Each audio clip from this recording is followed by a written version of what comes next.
Ah, berkah itu ziyadatul khair, bertambahnya nilai kebaikan. Ketika sesuatu memiliki nilai kebaikan yang luar biasa, berarti di situ ada yang namanya barokah. Eh, Baju kalian barokah, dikatakan barokah. Jika apa? Jika baju kalian membawa banyak kebaikan. Eh, Uang kalian dikatakan barokah jika uang kalian itu mendatangkan banyak kebaikan. Kalian gunakan untuk apa namanya beli kitab, gunakan untuk apa namanya bantu teman, gitu kan? Nah, barokah. Semakin banyak nilai baik dari sesuatu itu, maka berarti semakin banyak barokah di dalam. Sebaliknya, ketika sesuatu tidak ada nilai baiknya, berarti tidak ada barokah di dalam. Umur hidup kita ini dikatakan barokah jika umur kita ini kita gunakan untuk banyak kebaikan. Banyak kebaikan yang kita lakukan di dalam usia ini.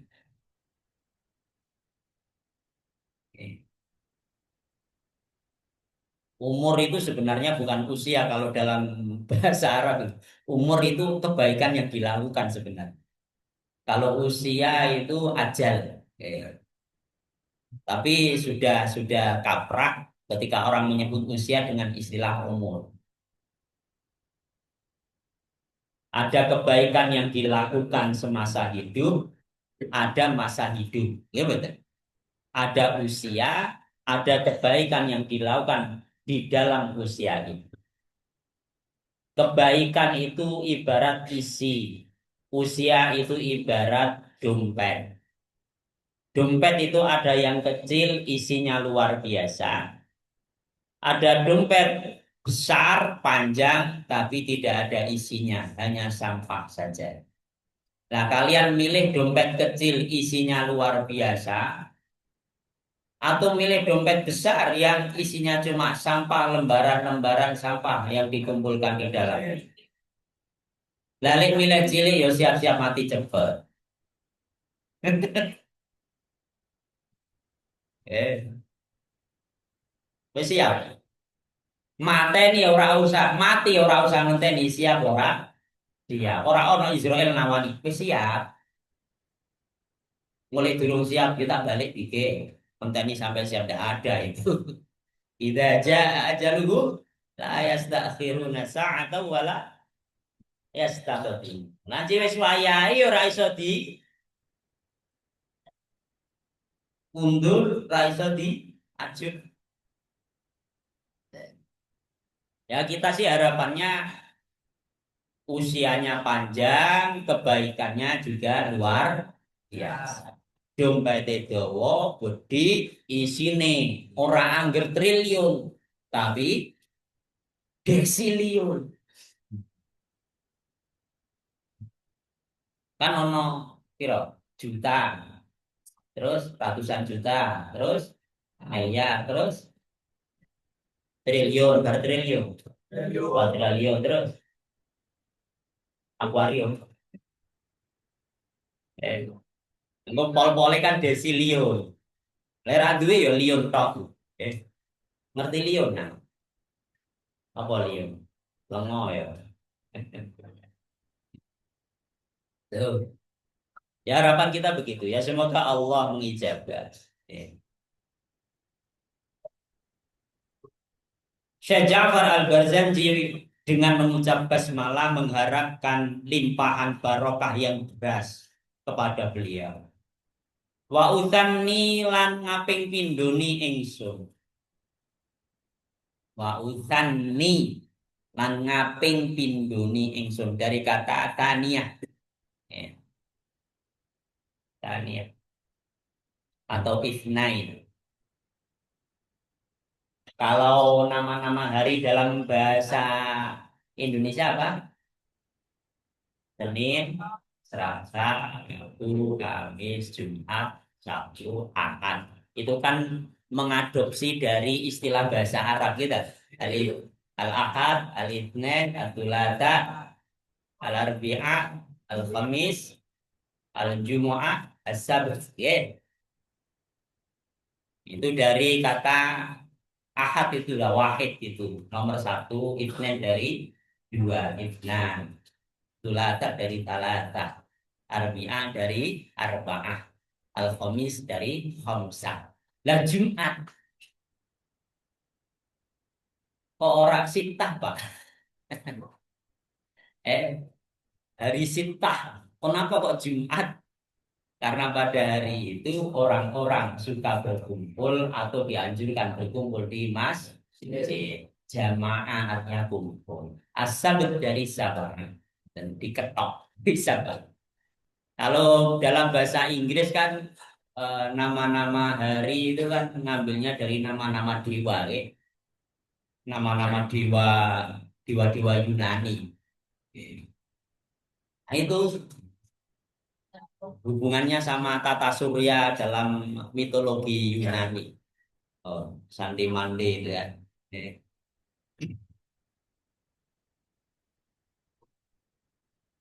Wa utan nilang ngaping pindhoni ingsun bihamdin kelawan muji. Utawa ngelem, ngelem Allah, muji Allah. Kelawan muji Allah mawaridu kang utawi pira-pira sumbere hamdun, kang utawi pira-pira sumbere hamdun saighatun, saighatun iku gampang, haniyatun tur penak, mumtatiyang goyah nggih, mumtatiyang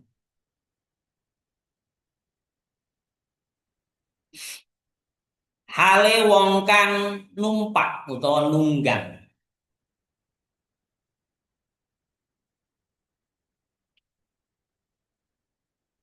Matoya ale manani urut ngono. Tapi ora usah urut apa. Ben urut ya. Wis anut kita bae. Minas syukri nyatane rasa syukur al jamili kang indah. Matoya ing pira-pira tunggangane, matoya hu ing pira-pira tunggangane hamdu. Asline kan mumtatiyang matoya hu minas syukril jamil.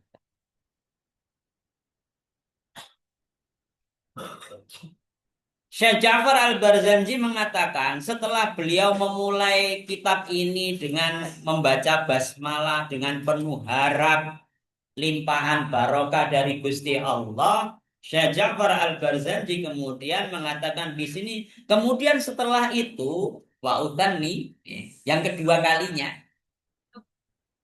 saya mengucapkan hamdalah, hamdalah bihamdin mawarituhu sa'iqatun haniyah.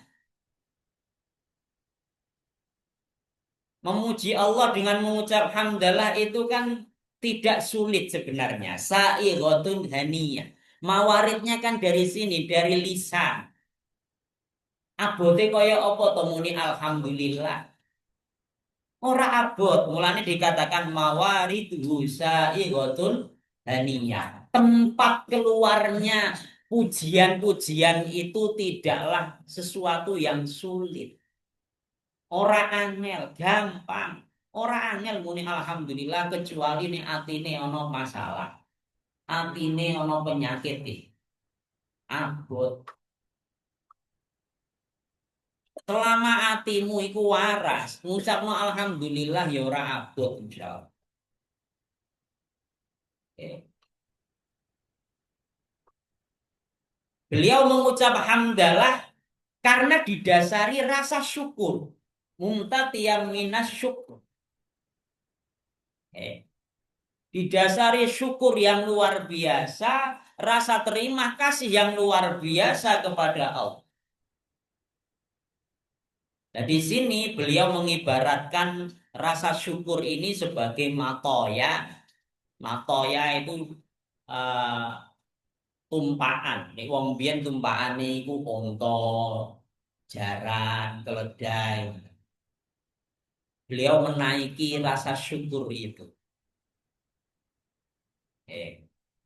Di koyok ditumpak artinya senantiasa bersyukur. Koyok wong nek arep melakukan perjalanan menuju ke suatu tempat, dia membutuhkan kendaraan.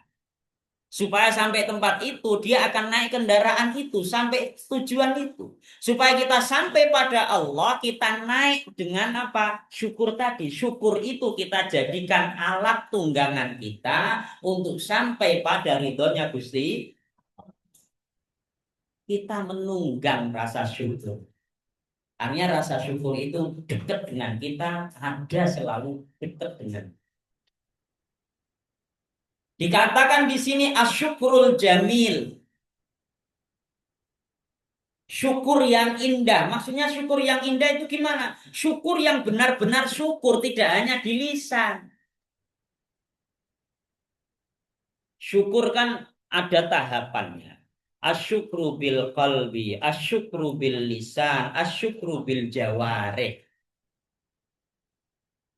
Syukur bil qalbi, syukur dengan hati. Maksudnya apa? Hati ini merasa puas dengan segala yang ditakdir oleh Allah. Marem mati ini. Kemudian lisan tidak berat mengucapkan terima kasih, matur nuwun ya Allah. Kemudian syukur bil jawareh, artinya semua yang diberikan oleh Allah digunakan sesuai yang dikehendaki oleh Allah.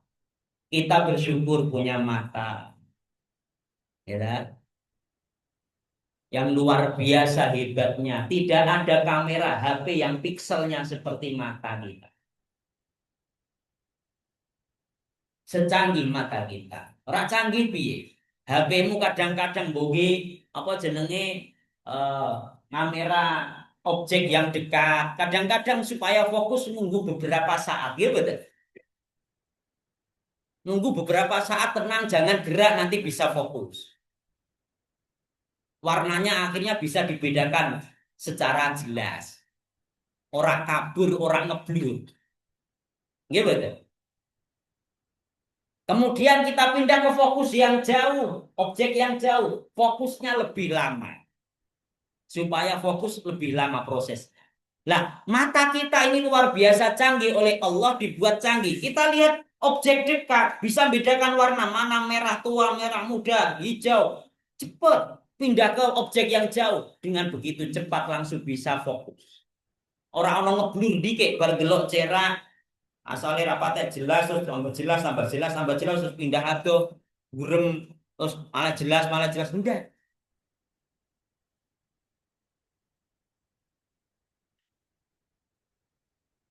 Dan ini tanpa baterai gitu.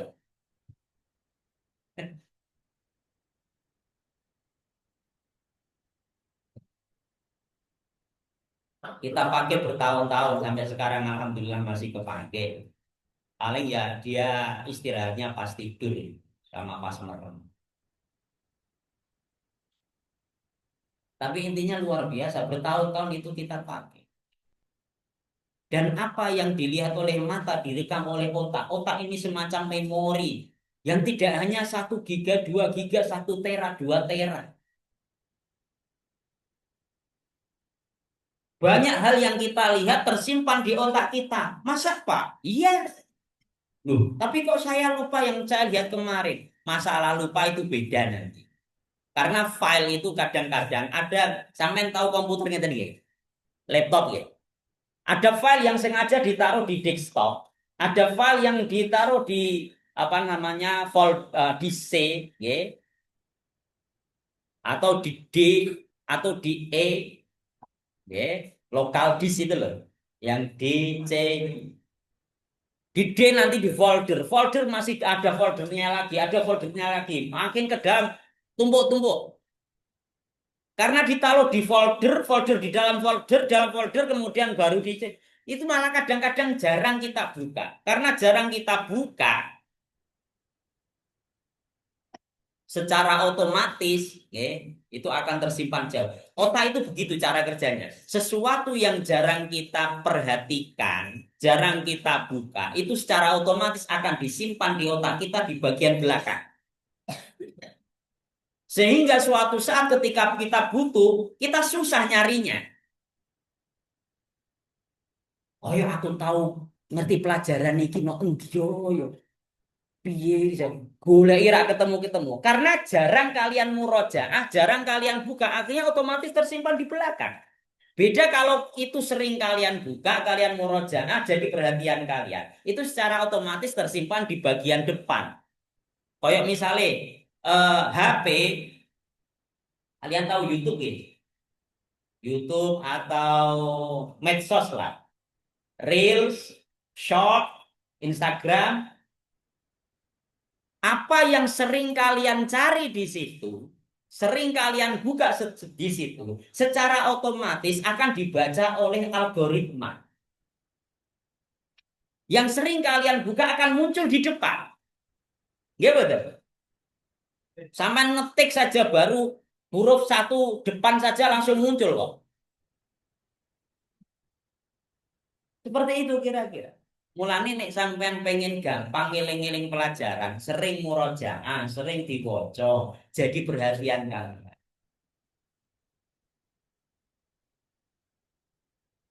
Iku caranya nggih. Seperti itu kira-kira. Kita bersyukur dikasih mata. Eh, Bersyukurnya tadi hati merasa apa namanya puas, senang, lisan mengucap alhamdulillah. Kemudian prakteknya apa? Kita gunakan mata ini sesuai yang dikehendaki Allah untuk melihat kebesaran Allah, ya kan?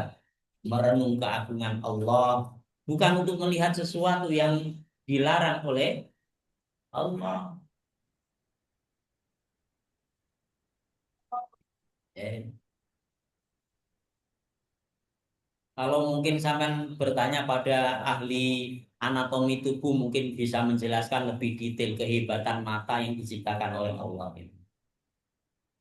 Luar biasanya mata.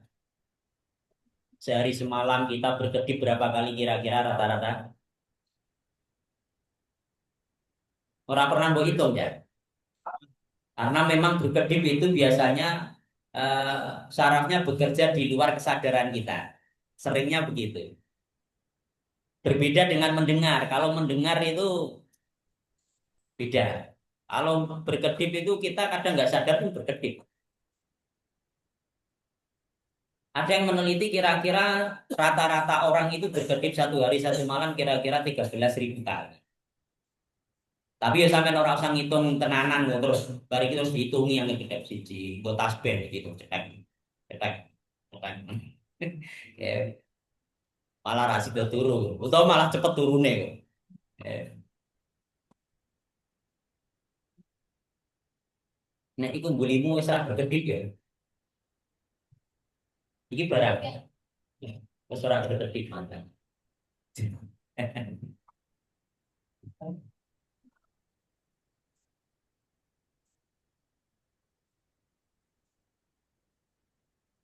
Ya.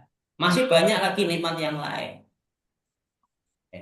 Bisa duduk ini nikmat yang harus kita syukuri. Kalian dikasih kesempatan ngaji di pondok seperti ini juga nikmat. Dikasih kesempatan ketemu Ramadan juga nikmat. Banyak kalau kita mau nggak usah melihat nikmat yang lain dah. Diri kita ini yang diberikan oleh Allah tubuh kita ini kalau kalian hitung itu nggak akan selesai-selesai. Kita baru sadar itu nikmat ketika Allah mengambil itu, ketika itu hilang. Rata-rata orang begitu. Orang baru sadar sesuatu itu luar biasa, sesuatu itu nikmat ketika itu sudah tidak ada pada diri. Wong sadar nek mripate ku nikmat, nek wis ngrasakno mripate wuta. Sampai ora usah ngenteni sadar iku nikmat nek wis wuta dikek nggih. Utawa ngene lah nek pengen sampean ra percaya, ora usah wuto sampean nek pengen paham. Bar iki mripatmu lakbanen. Nggih, dilakban sing rapet ora usah sampai setahun, 2 dina aja dibuka. Engko uripmu dak rada rekoso. Nggih mboten?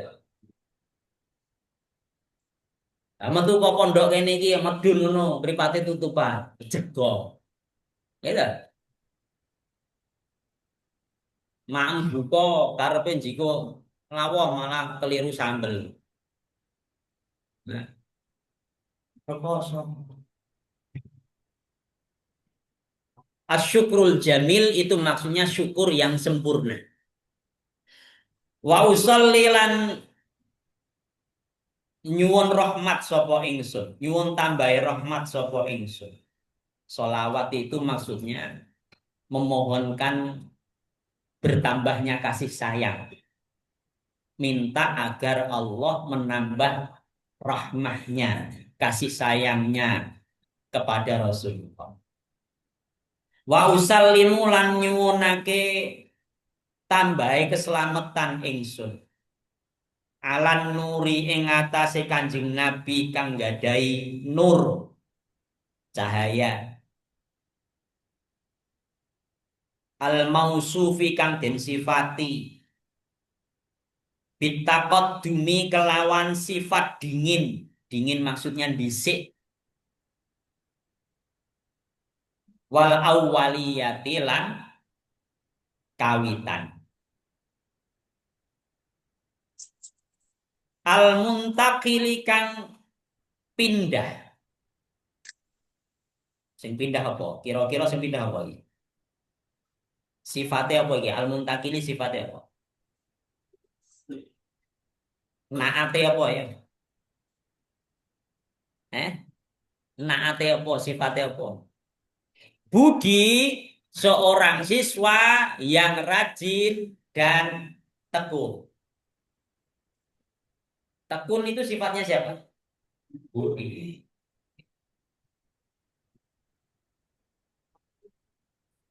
Al-Muntakil ini sifatnya apa? Naatnya apa? Naatnya an-nur. Jadi cahaya itu berpindah-pindah. Fil ghurari ing dalem piro-piro wajah.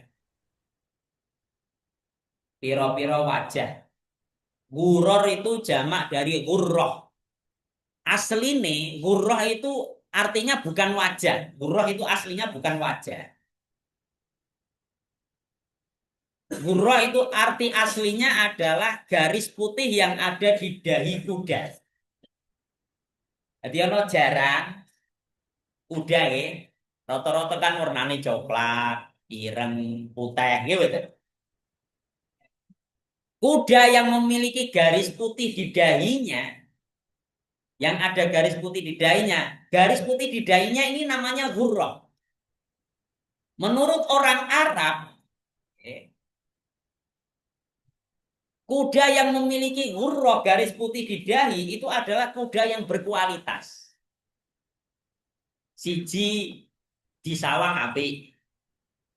Loro, yang kedua biasanya larinya kenceng.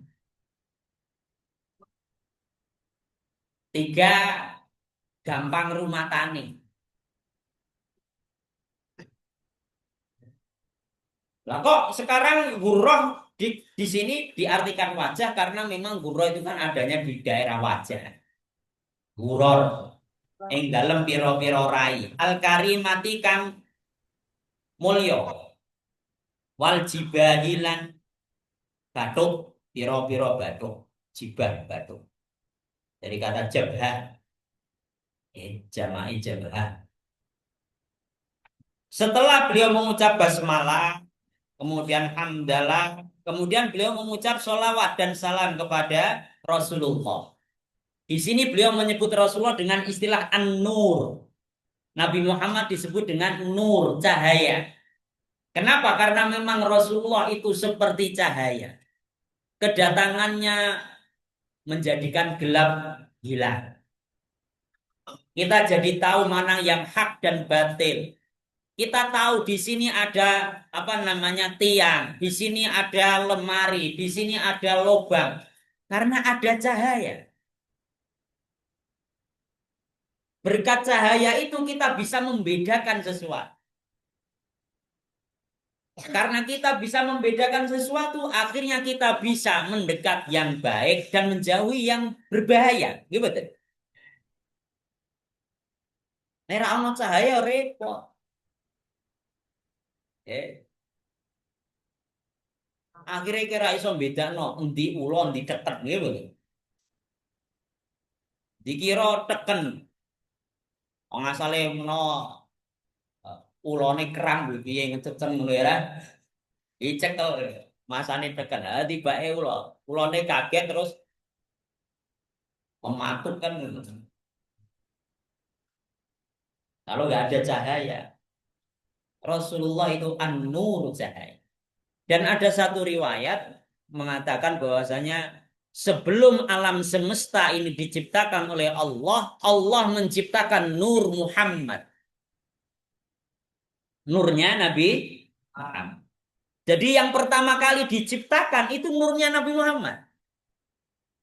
Sebelum arus diciptakan, sebelum malaikat diciptakan, sebelum jin diciptakan, iblis diciptakan, Adam diciptakan. Nur Muhammad sudah diciptakan oleh Allah. Yang nanti nur ini akan al-muntakili fil ghuraril karimati wal jibah, berpindah-pindah eh, melalui orang ke orang. Jadi nur itu dititipkan oleh Allah ke Nabi Adam ke Nabi Syed, nah kemudian sampai Nabi Ibrahim, Nabi Ismail, sampai kemudian nanti nenek moyangnya Rasulullah sampai lahirlah Rasul.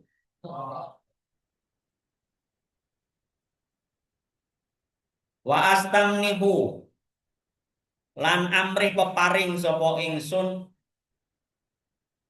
dari manaha atau masdarnya minha. Minha itu pemberian. Mulane biasane nek sing no Timur Tengah nek ngarani beasiswa itu minha, pemberian cuma-cuma. Minha. Wa astamnihu saya minta suatu pemberian. Wa astamnihu lan amrih peparing sapa ingsun Allah ing Allah Ta'ala alaihi luhur sinten Allah. Ridwana ing ridho. Ridho niku napa to? Ridho iku rasa marem. Ngerti marem? Puas. Kalian sering mengucapkan raditu billahi. Maksudnya apa tak? Saya ridho Allah menjadi Tuhan yang mengatur seluruh kehidupan saya. Maksudnya aku seneng nek diatur Gusti Allah. Uripku diatur Gusti Allah, aku seneng. Robba itu artinya Tuhan yang maha mengatur segalanya. Ngatur rezekimu, ngatur jodohmu, ngatur urip matimu. Itu Rabbun namanya. Allah itu Rabbul Alamin yang mengatur alam semesta. Kalau kita mengatakan rodi itu billahi robba berarti rodi itu aku marem, aku seneng, aku puas. Billahi robba Allah menjadi Tuhan yang mengatur segala urusan. Lek sampean muni ngono yo dinyatakno tenanan aja nok lisan tok. Nalikane sing mbok karepno dikirimi akeh karo bapak karo ibu ya. Wah, kiriman iki kok ketoke akeh tibae malah zong. Eh, susah. Sing ngatur ngono ki sapa? Allah kan. Misale engko wis gedhe nyenengi cakae, tibake malah cakae dadi jejere kancamu. Susah. Jari ini raditu billahi robba. Nah, sing ngatur Gusti Allah to nggih.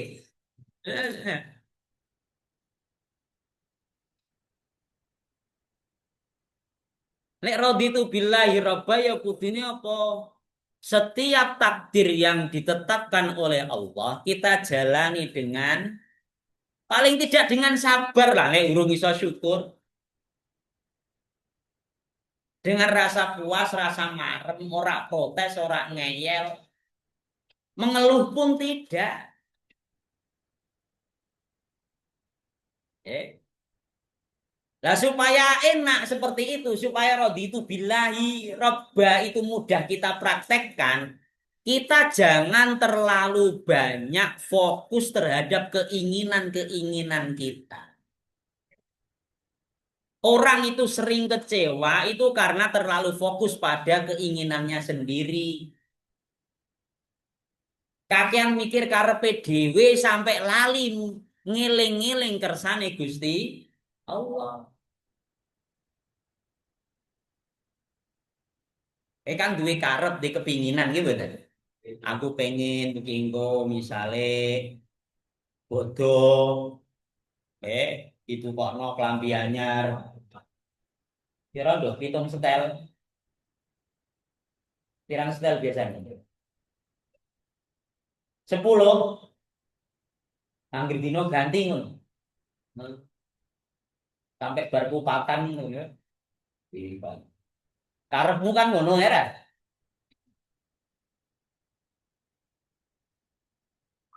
Sing lanang menawa pengine engko mulih iso montor-montoran ya. Dolan luyur. Kan pingine ngoten lho. Tapi kadang-kadang kenyataan ora sesuai karo sing mbok pengini.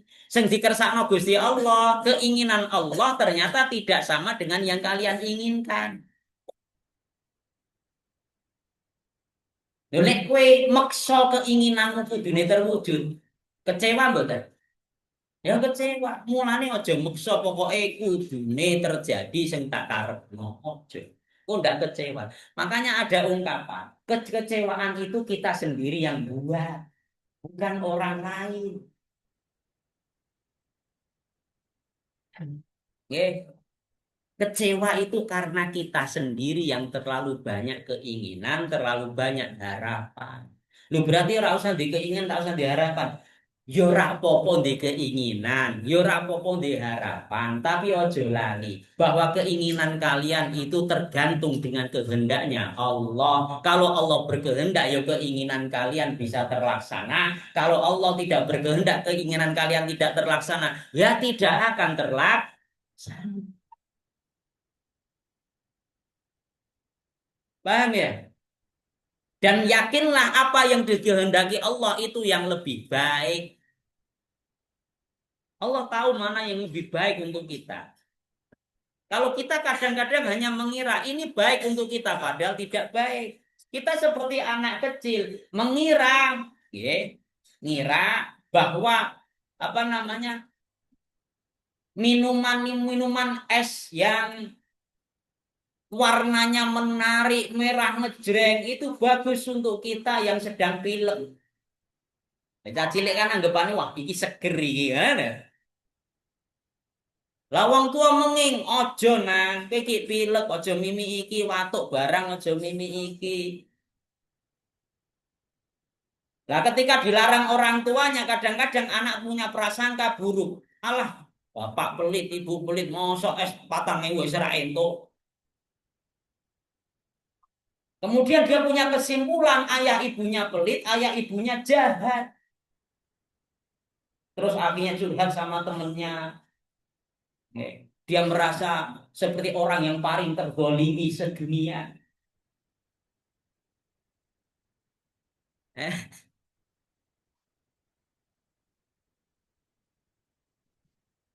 Dilalah kancane sing dirjudani padha wae Pak Keting. Pak aku yang ngono.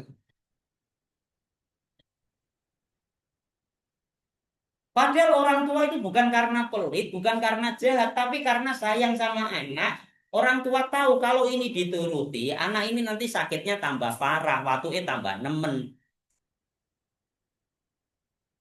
Allah saking sayangnya sama kita, kadang-kadang keinginan kita tidak dituruti oleh Allah. Karena tahu kalau dituruti ini akan bahaya untuk kita. Tapi tidak usah khawatir, Allah biasanya akan mengganti yang lebih baik. Sembok karepno ora dituruti diijoli sing luwih apik.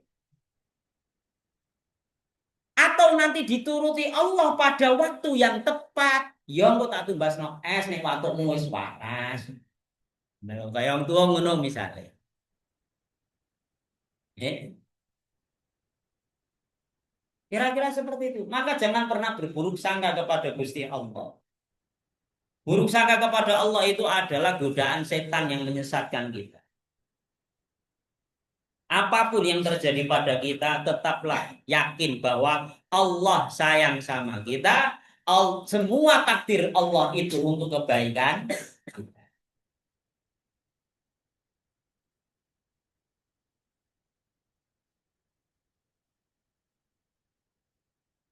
Nah ini tadi nur astam ridwan, ridwan itu ridho. Ya khusu kang tertentu apa ridwan, ya khusu kang tertentu apa ridwan. Al itrata ing ahlul bait, keluargane Rasulullah itrah. Al-Tahirata kang suci.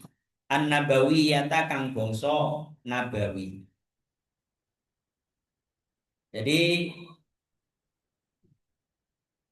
setelah membaca basmalah, hamdalah, sholawat, salam, kemudian Syekh Ja'far Al-Barzanji memohon kepada Allah agar Allah meridhoi keluarganya Rasulullah yang tahirah. Keluarga Rasulullah tahirah, bersih. Eh, bersih dari hal-hal yang tidak pantas. Waya umulan keratani opo ridwan as-sahabata ing sahabat. Begitu juga semoga ridho itu diberikan kepada para sahabat. Sahabat itu apa? Siapa? Sahabat adalah orang yang hidup di masa Rasulullah dalam keadaan iman, gitu, dan bertemu dengan Rasul. Oh, itu sahabat meskipun hanya sebentar. Ketemunya Rasulullah dalam keadaan beriman. Abu Jahal ketemu Rasulullah, tapi dia tidak beriman, maka tidak disebut sahabat. Abu Lahab ketemu Rasulullah, tapi tidak beriman, maka tidak dikatakan sahabat. Wal atsba' wal atsba' bukan itsba' tapi atsba' wal atsba' ono kasar atau wis dua geni ta durung wal atsba'alan piro-piro pengikut. Gampangannya saya disebut tabiin. Kalau tabiin setelah eranya sahabat. Tabiin itu orang yang hidup di masa sahabat, ketemu sahabat, itu tabiin.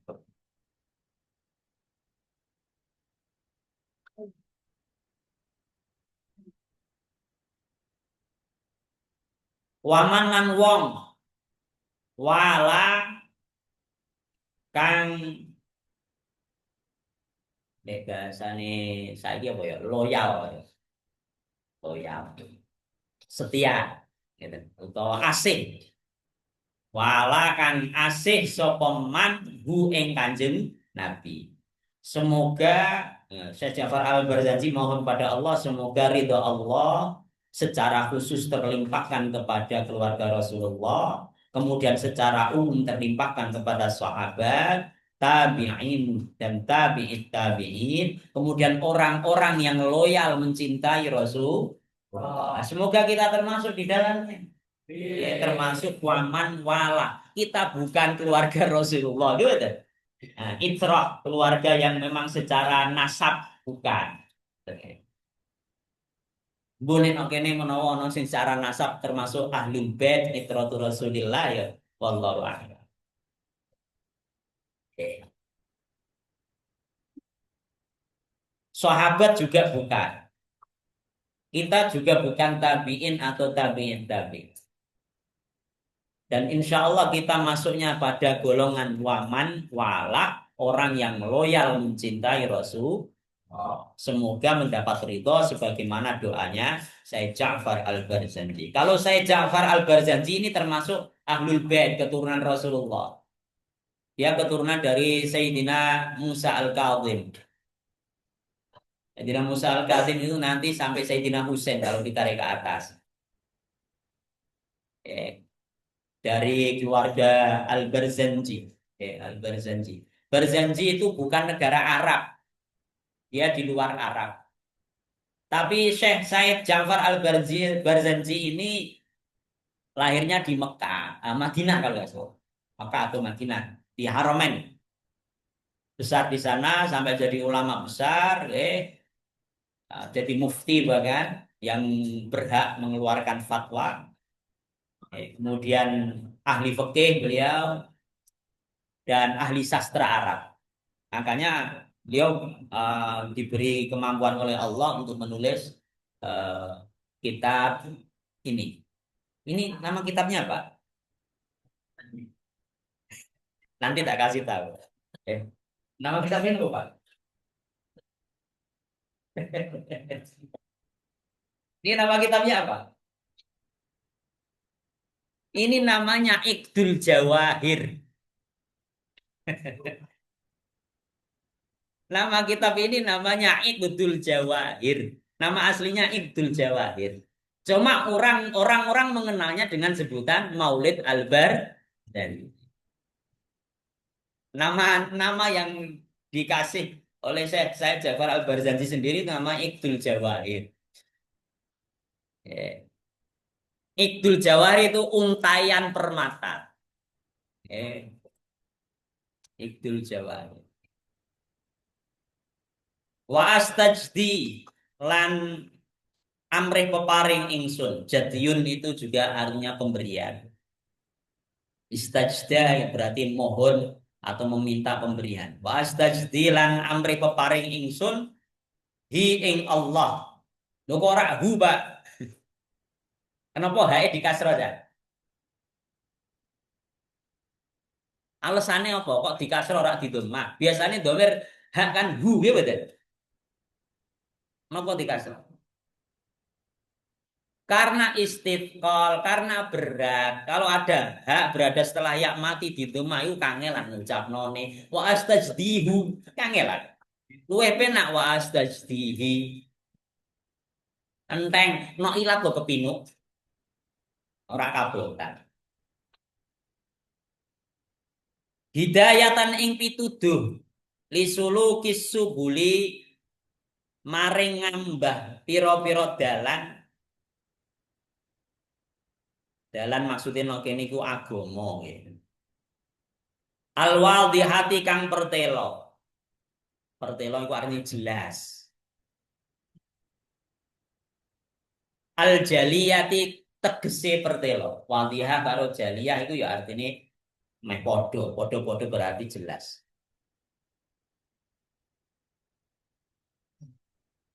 Wahifdon lan ing pangreksa. Itu jadi maf'ul tani dari hidayah, bukan maf'ul tani, atof dari hidayah. Oke. Minal ghawayati sangking sasar. Kesasar, kepleset, keblondrok. Fi khitatil khotai ing dalem pira-pira dalane luput. Ing dalem pira-pira dalane luput. Asli artine khitat niku mboten dalan tapi garis. Dari kata khutah, khutah jamaknya khitat.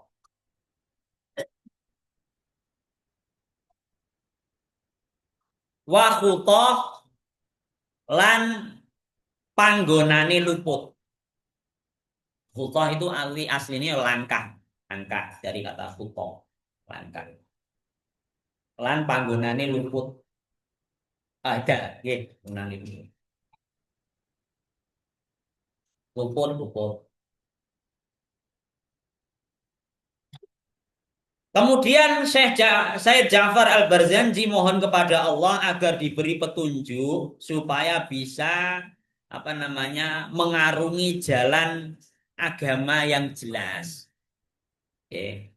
Dalam hal ini, dalam konteks penulisan kitab ini, beliau minta petunjuk agar ketika nulis kitab ini tidak melakukan kesalahan-kesalahan. Karena ini kan berisi tentang kehidupan Rasulullah. Jangan sampai beliau menceritakan kisah-kisah yang tidak sesuai dengan kenyataan yang dialami Rasulullah. Tidak mengurangi, juga tidak melebihkan. Soalnya penyakit wong cerita, iku lerak ngurangi yo nambahi, gitu betul. Nah, angil nyeritakno pas kaya apa angane, kaya apa asline iku angil. Sampeyan iki engko takon nyeritakno sing tak terangno.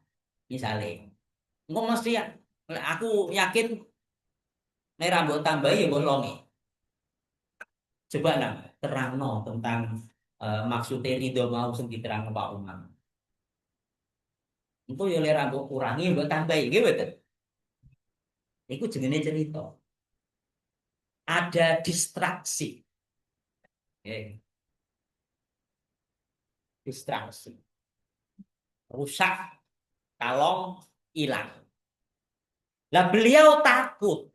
Jangan sampai saya menceritakan tentang Rasulullah ini melebih-lebihkan atau mengurangi. Karena apa? Karena Rasulullah pernah bersabda, "Man kadzdzaba alayya muta'ammidan falyatabawwa maq'adahu minan nar." Barang siapa yang dengan sengaja berdusta tentang saya, tentang apa yang saya katakan, tentang apa yang saya lakukan, tentang apa namanya fisik saya misalnya, dengan sengaja, maka itu sama halnya orang itu sudah memesan tempat di neraka. Mulane hati-hati. Nek kira ngerti iku ngendikane Rasulullah apa ora, luwih aman angger ngomong ini. Ada suatu ungkapan. Jangan katakan Rasulullah bersabda. Kalau kamu belum yakin itu memang sabda Rasulullah. Lah ben yakin piye? Ya tanyakan kepada ahli hadis atau kalian buka kitab-kitab hadis. Ada ndak di kitab-kitab hadis itu? Soalnya kadang-kadang kita itu suka salah paham. Ada ungkapan-ungkapan bahasa Arab yang bukan merupakan sabda Rasulullah, kita katakan sabda Rasulullah. Rasulullah bersabda, qala Rasulullah. Gitu. Contohnya apa? Contohnya an-nadzafatu minal itu hadis atau bukan? Hadis atau bukan? Hubul waton minal iman hadis bukan? Itu bukan hadis, itu bukan sabda Rasulullah. Itu perkataan ulama. Jadi kalau kalian sampaikan jangan katakan Rasulullah bersabda an-nadzafatu minal iman. Kapan Rasulullah bersabda? Kamu telah bohong tentang Rasulullah. Rasulullah tidak pernah ngomong itu. Itu bukan sabda Rasulullah, itu perkataan ulama. Jadi katakan ulama berkata an-nadzafatu minal iman. Atau katakan saja ada satu ungkapan an-nadzafatu minal iman. Tapi bukan berarti perkataan an-nadzafatu minal iman ini bertentangan dengan ajaran Rasulullah, tidak. Nanti deh, ulama berkata seperti itu karena memperhatikan sabda-sabda Rasulullah, perilaku Rasulullah kemudian disimpulkan, oh ternyata Rasulullah apa namanya sering mementingkan apa namanya kebersihan, mengajarkan kebersihan. Berarti termasuk ajaran Rasulullah ya menjaga kebersihan. Karena itu ajaran Rasulullah berarti merupakan apa bukti keimanan seseorang kan begitu. Nah, larinya ke sana. Beliau takut menambah-nambahi, beliau takut mengurang-ngurangi dalam menceritakan tentang kehidupan Rasulullah, tentang ciri-ciri fisik Rasulullah di dalam kitab ini. Karena berbahaya. Karena nanti khawatirnya beliau akan kalau memang sengaja menambah-nambahi atau mengurang-urangi, melebih-lebihkan tentang Rasulullah, berarti beliau seolah-olah sudah pesan tempat di neraka. Beliau takut hal itu terjadi pada dirinya, maka beliau minta hidayah dari Allah supaya nanti bisa sulukis subulil wadihatil jaliyah wa hifdhan minal ghawayati fi khitatil khata'i wa terjauhkan dari kesalahan-kesalahan, terjauhkan dari apa namanya keplesete pena dalam menulis tentang Rasul. Oh wayah kepleset. Kira-kira sampai ini dulu insya Allah kita lanjutkan pada pertemuan berikutnya besok insya Allah ya bisa dipahami semoga bermanfaat mau kita tutup dengan selawat maula yang sholli wa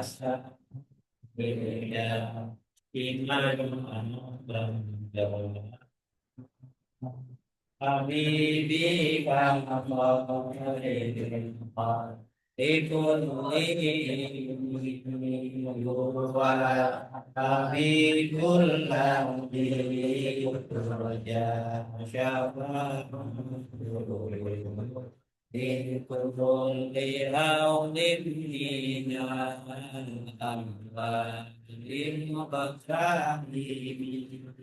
Ya Rabbi bil Mustafa Jalil maqasidana Wakbir lana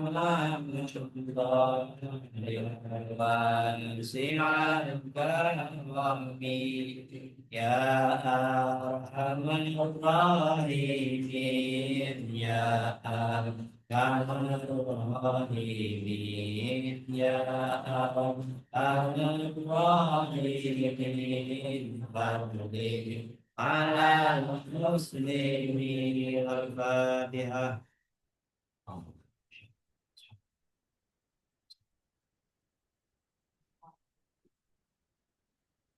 Masya Allah, sampai mejanya itu bersolawat, kurang lebihnya mohon maaf. Allah alam Islam. Subhanakallah wa bihamdika asyhadu an la ilaha illa anta astaghfiruka wa atubu ilaik. Wassallallahu ala sayyidina Muhammadin. Alhamdulillahirabbil alamin. Wassalamualaikum warahmatullahi wabarakatuh.